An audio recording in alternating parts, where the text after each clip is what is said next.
देखना चाहती थी कि असल में हो क्या रहा है। हाँ, किसी के बताने पर नहीं। अब बात होती है काजल नाम की एक लड़की से, जिसके घर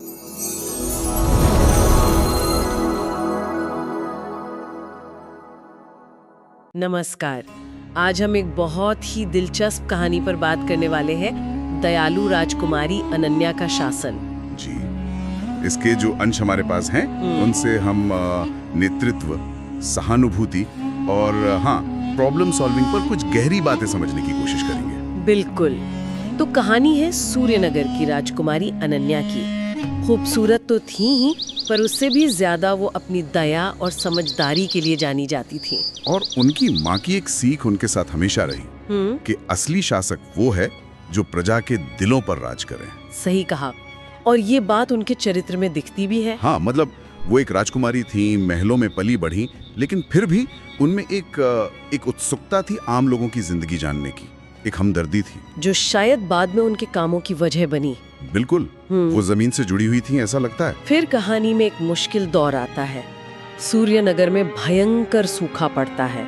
हाँ, नदियां सूख गईं, खेत बंजर हो गए, बहुत मुश्किल हालात थे। राजा विक्रम सिंह, उनके पिता, कोशिश करते हैं, कुछ राहत सामग्री भेजते हैं, पर वो काफी नहीं होता। जी, वो जैसे फौरी राहत थी, अनाज भेज दिया, थोड़ा पानी भेज दिया, जरूरी था, पर समस्या की जड़ तक नहीं पहुंच पा रहा था शायद। हाँ, और लोगों की तकलीफ देखकर अनन्या बहुत परेशान हो जाती है। और यही वो एक अलग कदम उठाती है ना। बिल्कुल। वो अपने पिता को मनाती हैं और साधारण कपड़ों में अपनी पहचान छुपाकर खुद गांव पहुंच जाती हैं। ये बड़ा कदम था। वो खुद देखना चाहती थी कि असल में हो क्या रहा है। हाँ, किसी के बताने पर नहीं, अपनी आंखों से।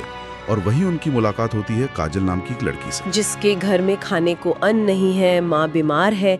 ये सब देखकर तो वो सच में हिल गई होंगी। यकीनन ये सिर्फ जानकारी लेना नहीं था, ये एक व्यक्तिगत जुड़ाव बन गया, उस तकलीफ को महसूस करना। और शायद यहीं से उनका फोकस बदला, सिर्फ राहत नहीं बल्कि स्थायी हल की तरफ। सही बात। और वो समस्या की तह तक जाना चाहती थी, तो वो गांव के बुजुर्गों से मिलती हैं। और वहीं उन्हें पता चलता है एक पुराने सूखे कुएं के बारे में। जी। और यहीं से एक आइडिया आता है कि पास की पहाड़ी नदी से क्यों ना एक नहर खोदकर पानी इस कुएं तक लाया जाए। सुनने में कितना अच्छा लगता है, पर क्या यह आसान था? बिल्कुल नहीं। ये एक बहुत बड़ी योजना थी। इसमें पैसा भी बहुत लगना था और मेहनत भी। इंजीनियरों ने भी बताया होगा कि ये मुश्किल है, महंगा है। हाँ, चुनौतियां थीं, पर यही अनन्या का असली नेतृत्व सामने आता है, सिर्फ राजकुमारी होने के नाते नहीं, बल्कि अपने काम से। और उन्होंने जो किया वो तो कमाल ही था। उन्होंने कहा, मेरे गहनों की कीमत मेरी प्रजा के जीवन से बढ़कर नहीं। और ये सिर्फ कहा नहीं, उन्होंने किया। अपने सारे कीमती गहने बेच दिए ताकि नहर के लिए पैसा इकट्ठा हो सके। सोचिए जरा, ये कितना बड़ा व्यक्तिगत त्याग था।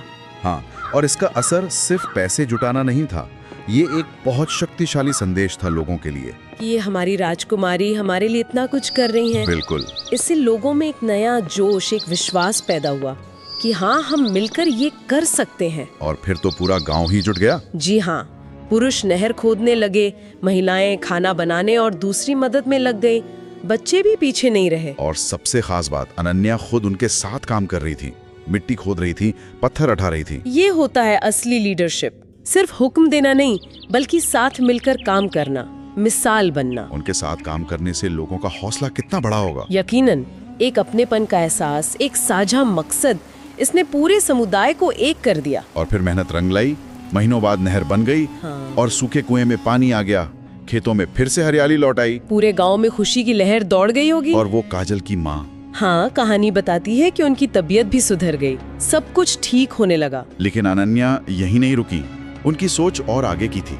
बिल्कुल, उनकी दूरदर्शिता देखिए। सूखा खत्म हुआ, पानी आ गया, लेकिन उन्होंने उसी गांव में फिर एक स्कूल और एक अस्पताल भी बनवाया। मतलब वो समझती थी कि सिर्फ पेट भरना काफी नहीं, लोगों के भविष्य के लिए शिक्षा और स्वास्थ्य भी उतने ही जरूरी हैं। सही, ये एक स्थायी विकास की सोच थी। और इसीलिए लोग उन्हें दिल से दयालु राजकुमारी कहने लगे। और बाद में जब वो रानी बनी तो उनके राज को सूर्यनगर का स्वर्णिम युग कहा गया, एक खुशहाली का दौर। उनका फलसफा भी कितना सीधा और सच्चा था, मेरी खुशी तुम सबकी खुशी में है। तो इस पूरी कहानी से निचोड़ क्या निकलता है? मेरे ख्याल से सबसे बड़ी बात यह है कि सच्चा नेतृत्व सिर्फ पद या ताकत से नहीं आता। ये सहानुभूति से आता है, त्याग करने की हिम्मत से आता है और लोगों को साथ लेके चलने की कला से। अनन्या का उदाहरण हमें यही दिखाता है, एक व्यक्ति की करुणा और दृढ़ इच्छा शक्ति कैसे पूरे समाज को बदल सकती है। और ये आज भी हमें सोचने पर मजबूर करता है कि ये जो सिद्धांत है, सहानुभूति, सेवा, मिलकर काम करना, क्या ये आज के समय में, आज के लीडर्स के लिए या हम सब के लिए उतने ही जरूरी नहीं है? हाँ, ये सवाल जरूर सोचने लायक है कि इन मूल्यों को हम अपनी जिंदगी में कैसे उतार सकते हैं।